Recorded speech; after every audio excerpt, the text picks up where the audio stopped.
Congressman Arjo Atayde lalong nadidiin sa korupsyon dahil sa pinapatayong mansyon. Yan po yung ating bibigyan ng komento, reaction, opinion sa araw na ito, at yan po yung galing sa channel ni Showbiz Trend Update. Nasa description po yung link ng kanyang channel, bisitahin lang po. At syempre huwag niyong kalimutan na mag-subscribe dito sa ating channel at i-hit ang notification bell para lagi kang updated sa mga bagong video na ilalabas natin. Isang like, share, and subscribe lang po mga tagapanood. Napakalaking bagay po niyan dito sa ating channel at napakalaking tulong po niyan. Maraming salamat po sa inyo. Kaya naman huwag na natin patagalin to. Simulan na po natin ang ating reaction video sa araw na to mga tagapanood. Let's do this! Welcome back sa aking channel. Congressman Quezon City 1st District Arjo Atayde lalong nadiin sa korupsyon dahil sa nabulgar na ipinapagawang bahay na malamansyon sa Laki.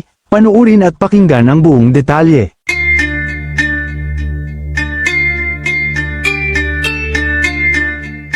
Lalo ngang nadidiin ngayon ang aktor congressman ng Quezon City 1st District Arjo Atayde sa isyu ng korupsyon.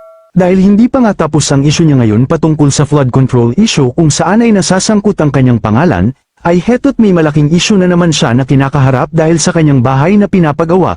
Ito'y sa gitna ng kanyang mga isyu na kinakaharap. Dahil nakuhaan kasi ng video ng isang netizens ang kanyang napakalaking bahay na malamansyon sa Laki, at may kukumpara daw ito sa isang mall, dahil sa sobrang lawak nito at haba, na ayon sa mga netizens ay nagkakahalaga rin daw ito ng milyon-milyon kung sakaling matapos ito. Kaya naman lalong nagalit ang mga tao sa congressman, dahil sa kabila ng mga pagbaha sa kanyang nasasakupan, ay nagawa pa daw nitong magpagawa ng malamansyon na bahay, kahit na nahaharap siya sa isyu ng korupsyon sa flood control.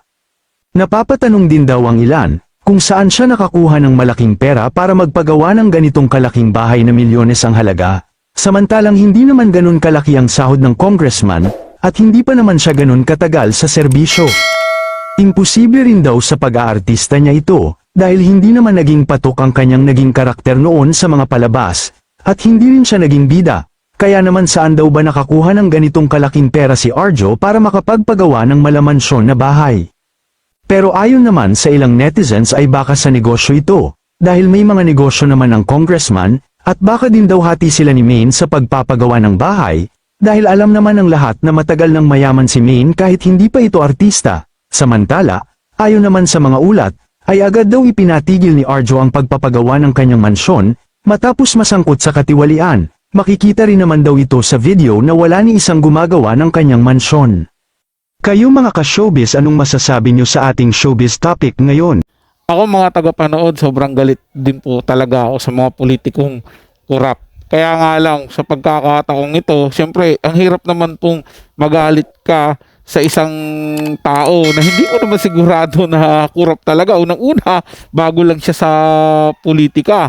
Ngayon, kung itinuturo natin na dahilan ay dahil nakikita natin siya nagpatayo ng bahay, alalahanin po natin, isaalang-alang din po natin na gaya nga ng sinabi ni Showbiz Trend Update, si Min Mendoza ay mayaman po yan at malaki na ang kinikita niyan ngayon sa pag-aartista niya, sa pag-host pa lang sa Itbulaga. Diba? Sa mga guesting niya. Si Arjo Atayde, artista din po yan. Imposibleng walang ipon yan, walang pera yan, at may mga negosyo. Kaya hindi natin pwedeng sabihin na nagpatayo sila ng bahay, siguradong galing yan sa korupsyon dahil congressman na siya.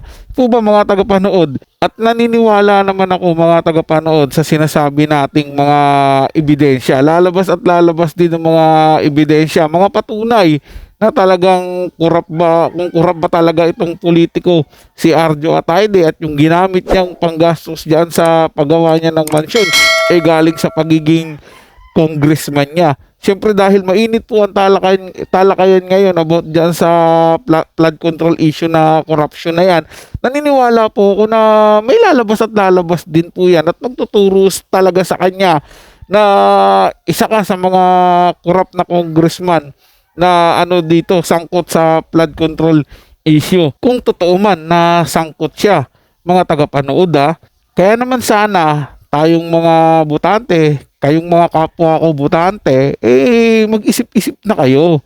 Hindi po ba? Kung wala pa rin pagbabago dyan sa lugar ninyo at nakikita nyo nananatili pa rin yung mabigat na problema, dapat magpalit na kayo ng liderato.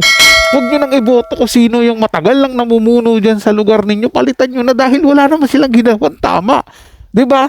Hanggat namumuno sila dyan, hindi uunlad yung lugar ninyo. So, isa lang ibig sabihin yan. Kurap yung mga politiko na yan. Kaya dapat nyong palitan. Matuto na kayo. Maging matalino. Huwag basta-basta tanggap ng binabayad nila at sila pa rin yung binoboto ninyo. Diba? Pwede nyo naman kunin yung binibigay nila. Pero wag na silang piliin nyo. Pumili kayo ng bago. Diba yung tingin nyo na sila ang magpapaganda sa lugar ninyo at magpapaunlad? So yun lang po mga tagapanood, ito'y comment at opinion lamang, wala pong personalan. Paalam po at mabuhay po kayong lahat. Maraming salamat po sa inyong panonood.